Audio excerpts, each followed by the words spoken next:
এইটো আমি যোৱা 21 মে তাৰিখে সোণাপুৰত আমি গঠন কৰিছোঁ থ্ৰু এ কনভেনশ্যন। এই কনভেনশ্যনত অসমৰ বহুকেইটা ট্ৰাইবেল অৰ্গেনাইজেশ্যন বা ট্ৰাইবেল মানুহবিলাকক লৈ পেলাই আমি কৰিছোঁ। 21 মে 2023 আমি এইটো কৰাৰ পিছত আমি সেই কনভেনশ্যনতেই আমি কিছুমান ৰিজলিউশ্যন লৈছোঁ। তাৰপিছত আমি এক্সিকিউটিভ বহিছোঁ, এক্সিকিউটিভত আমাৰ কিছুমান ৰিজলিউশ্যন হৈছে আৰু কিছুমান আমি প্ৰগ্ৰামো কৰিছোঁ। আমি এই গুৱাহাটীত কিছুমান প্ৰগ্ৰাম কৰিছোঁ আৰু ছেকেণ্ড এক্সিকিউটিভ আজি আমি বহিছোঁ। আমি TPCA ট্ৰাইবেল পিপলছ কনফেডাৰেশ্যনৰ মূল উদ্দেশ্যটো হ'ল যে অসমৰ ট্ৰাইবেল লোকসকল সংকটত আছে। They are in a serious crisis আৰু they are being oppressed and repressed by different forces, especially by the RSS BJP. তেওঁলোকৰ মাটিবিলাক দখল কৰাৰ বিভিন্ন ধৰণৰ ব্যৱস্থা কৰিছে আৰু সেইকাৰণে আমি ভাবিছোঁ আমি অসমৰ ট্ৰাইবেলসকল লগ লাগি পেলাই এটা প্লেটফৰ্ম এটা কৰোঁ, যিটো প্লেটফৰ্মৰ যোগেদি অসমৰ ট্ৰাইবেলসকলৰ স্বাৰ্থত আমি ফাইট কৰিব পাৰিম। সেইটো কাৰণে আমি কেইটামান প্ৰস্তাৱ লৈছোঁ আৰু সেই প্ৰস্তাৱবিলাক আমাৰ জেনেৰেল ছেক্ৰেটাৰীয়ে পঢ়ি শুনাই দিব। কিন্তু তাৰ আগতে মই কৈ থওঁ যে আমাৰ অসমৰ ট্ৰাইবেলসকলৰ যিটো ইতিহাস আছে, যিটো হিষ্ট্ৰী আছে, ব্ৰিটিছ অহাৰ সময়ত, আনকি ব্ৰিটিছৰ আগত আহোম সময়তো আমি ট্ৰাইবেলসকলেই আমি ভূমিপুত্ৰ আছিলোঁ। কিন্তু আহোমৰ সময়ত কিছু সাল সলনি হ'ল, ইফাল সিফাল হৈছে। ব্ৰিটিছৰ সময়তো আৰু বেলেগ বেলেগ হৈছে। এতিয়া ব্ৰিটিছবিলাক গুচি যোৱাৰ পিছতো কিছুমান প্ৰব্লেম হৈছে, কিন্তু সেইটো সময়ত ভীমবৰ দেউৰীৰ পৰা আৰম্ভ কৰি আমাৰ ট্ৰাইবেল নেতাসকলে অকল ট্ৰাইবেলসকলকে সুৰক্ষা দিয়া নাই, প্ৰটেক্ট কৰা নাই, তেওঁলোকে আনকি অসমখনকো তেতিয়াৰ পূব পাকিস্তানত যোৱাৰ পৰা তেওঁলোকে ৰক্ষা কৰিছে। এইবিলাক কথাও আমি আলোচনা কৰিছোঁ।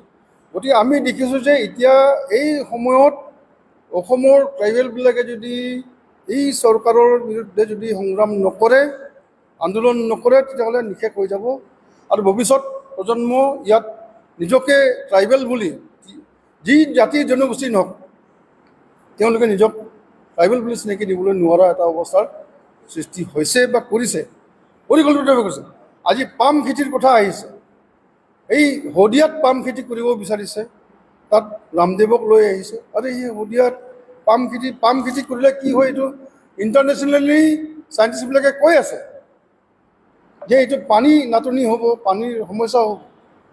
ইমান লিটাৰ লিটাৰ পানী খায় এটা গছ, আৰু আমাৰতো এই পাম অইলৰ আমাৰ কি সম্পৰ্ক? আমি সৰিয়হ তেলহে খাওঁ, পাম অইলৰ আমাৰ কি দৰকাৰ আছে? গতিকে যিটো বস্তু নালাগে সেইটো বস্তু কিয় জবৰদস্তি আনিব বিচাৰিছে? সেইটো আমি নামানো, তাৰ বিৰুদ্ধে আমাৰ সংগ্ৰাম চলিব। আৰু কথা হ'ল, এতিয়া বৰ্ডাৰৰ পৰা আৰম্ভ কৰি যিমান মাটি আছে 100 কিলোমিটাৰলৈকে বৰ্ডাৰৰ সেই চাৰিওদিশে সেই মাটিবিলাক বোলে এতিয়া কেন্দ্ৰীয় চৰকাৰৰ অধীনত যাব। তেওঁলোকে সিদ্ধান্ত ল'ব কি কৰিব লাগে নালাগে।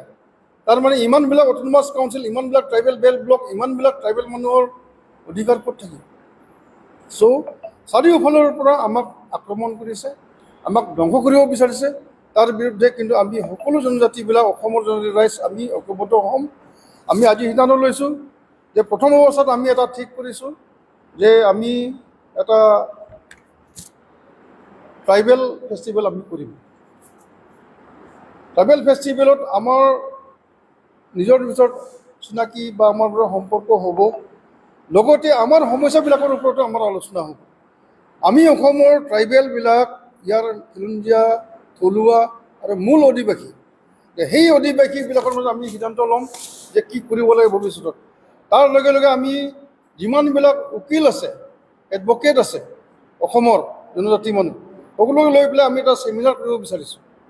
ছেমিনাৰ এইকাৰণে কৰিম যে আমাৰ ট্ৰেডিশ্যনেল যিটো আমাৰ পৰম্পৰাগত যিটো দীঘল হৈছে নেকি, পৰম্পৰাগত যিটো আমাৰ আইন আছে, কাষ্টমাৰী ল' আছে, সেই কাষ্টমাৰী ল'ৰ ওপৰত আলোচনা কৰি পেলাই আমি সিদ্ধান্ত ল'ব লাগিব যে আজিৰ তাৰিখত যিবিলাক জনজাতিৰ কাৰণে বেয়া আইন আছে, আজি যিবিলাক চলাই আছে আৰু নতুনকৈ তেওঁলোকে নতুন নতুন আইন প্ৰস্তুত কৰিছে, সেই আইনৰ বিৰুদ্ধে আমি থিয় দিব পৰাকৈ আমাৰ এটা নতুন এই ইউনিফাইড চিভিল কোডৰ জৰিয়তে মানে তেনেধৰণৰ বস্তু এটা আমি ট্ৰাইবেলবিলাকে কৰিব বিচাৰিছোঁ।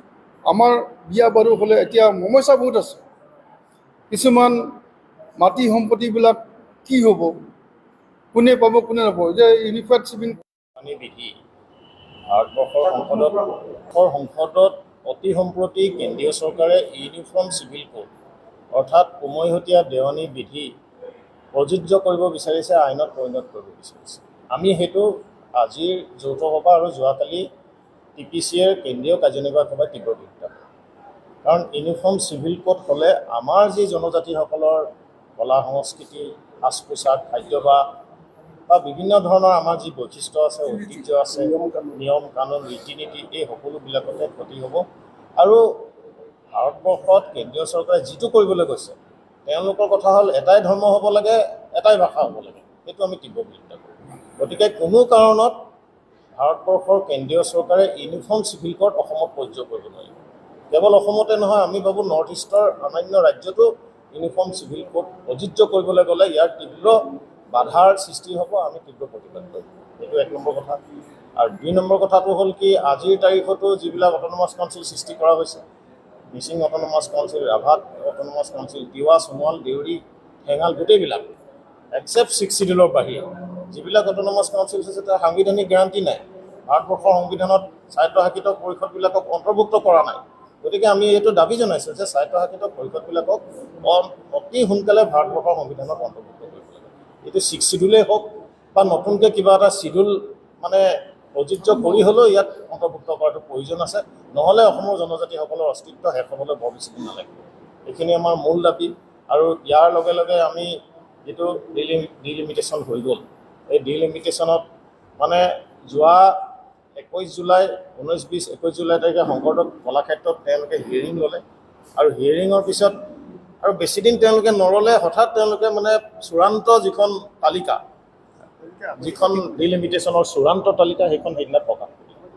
সেইটো আমি বিৰোধিতা কৰিছোঁ, আৰু দৰকাৰ হ'লে আমি সুপ্ৰিম কোৰ্টলৈ যাবলৈ সাজু আছোঁ। ইতিমধ্যে বহু সংগঠনে সুপ্ৰিম কোৰ্ট কৰিছে কাৰণে আমি গোটেই গতিবিধি লক্ষ্য কৰি প্ৰয়োজন হ'লে আমি ইয়াক সহযোগ কৰিবলৈ সাজু আছোঁ।